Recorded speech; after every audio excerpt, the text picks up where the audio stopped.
Hello and welcome back to our channel Trading for Beginners.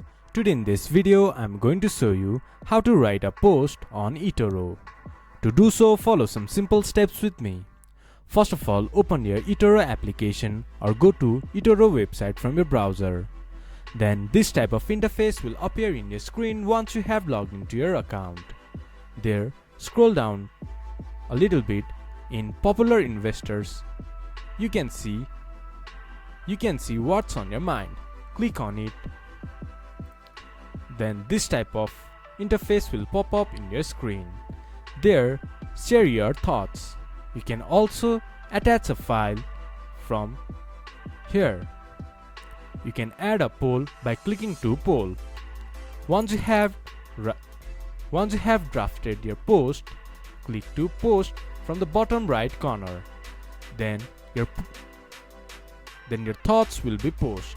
This is how you can post on Etoro. This much for today's video. If you guys find our video helpful, please leave a like and comment. And do not forget to subscribe our channel and hit the bell icon. I'll see you guys again in our next video.